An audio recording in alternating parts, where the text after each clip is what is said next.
Welcome to the Explainer. So, today we're unpacking a fascinating and, honestly, kind of terrifying paradox in modern cybersecurity. We constantly picture hackers as these cinematic masterminds, right? Furiously typing code in a dark room to shatter complex firewalls. But looking at the source material we're analyzing today, a completely different reality emerges. The theme here is simple but chilling. They didn't break in, they logged in. We're going to see how some of the most massive breaches happening right now are occurring without any complex hacks whatsoever. Let's just jump right into the data. Okay, look at this stark reality. Two of the absolute biggest breach headlines from this year didn't involve a single technical exploit. No zero-day vulnerabilities, no custom-built malware kits deployed in the dead of night, literally none of that. Instead, it was simply access. The exact kind of access that was supposed to be there, doing exactly what it was programmed to do. It just fell into the wrong hands. It's a sobering thought, isn't it? The biggest vulnerabilities right now aren't always flaws in the code. They're valid keys being held by unauthorized users. All right, Section 1. Target 1, IT consultancy. Okay, let's dive into this first crime scene. Back in early July 2026, a major global IT consultancy got hit by a threat actor known as 888. And the number you really need to focus on here is 35. That's 35 gigabytes of data that 888 claimed to have stolen and dumped on a cybercrime forum.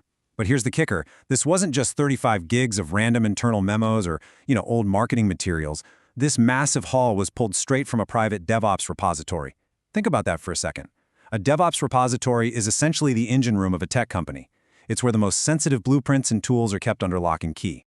Now, what's really interesting is the specific inventory of that theft. We aren't looking at customer credit card numbers here. We're looking at source code, SSH keys, RSA cryptographic keys, and cloud access tokens. The company later confirmed the breach, calling it an isolated incident, but they actually didn't publicly confirm exactly how the attacker got in. What we do know from the source, though, is that this exact threat actor, 888, targeted this very same organization back in 2024. And listen, when an attacker is hunting for cryptographic keys and cloud tokens rather than just grabbing customer records, they aren't doing a quick smash and grab. They're hunting for a permanent foothold inside the network.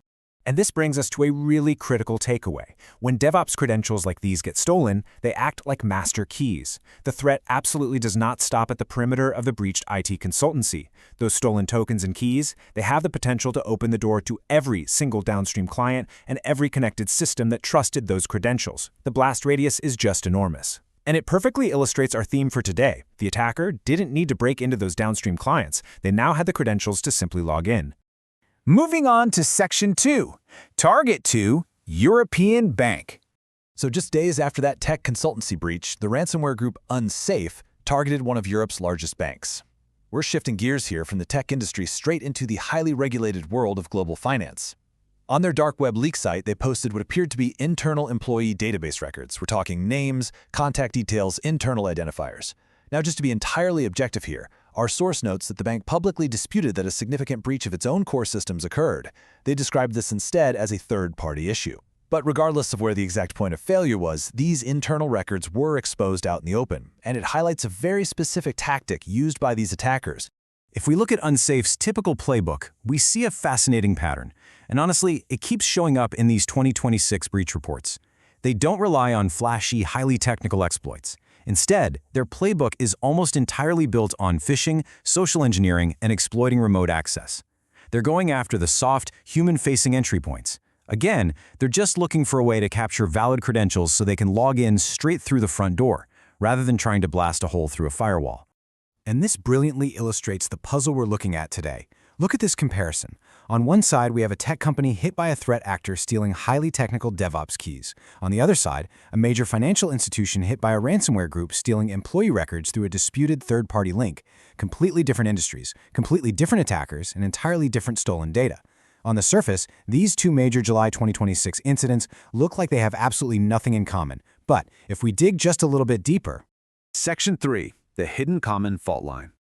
despite all those differences, both of these organizations actually failed on the exact same structural vulnerability, identity and access management. It wasn't about the code, it was about the access list. It all comes down to the fundamental question of who has access. To really grasp this, we have to understand a concept that attackers are actively exploiting right now, which is non-human identities. These are the service accounts, API tokens, and access keys working in the background so all your systems can talk to each other. The massive danger here? Unlike human employees, these non-human identities don't take vacations, sure, but they also don't get forced by IT to change their passwords every 90 days. If forgotten, they just sit there, permanently valid, waiting for someone to find them. This quote from the source material captures the uncomfortable reality perfectly.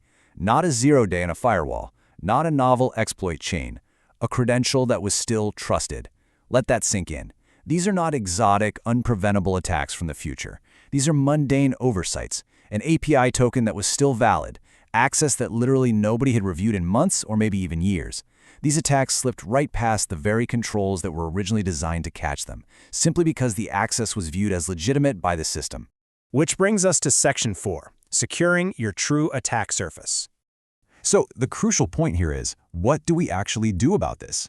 If you're a security leader, a CTO, or really anyone trying to protect a network today, these incidents demand a fundamental shift in how you view your defenses. The attack surface isn't just the code you write anymore, it's the entire web of access you grant. Here is a 4-point resolution checklist derived directly from these case studies. Step 1. Audit those non-human identities immediately. Service accounts and API tokens do not rotate themselves, and attackers absolutely know it.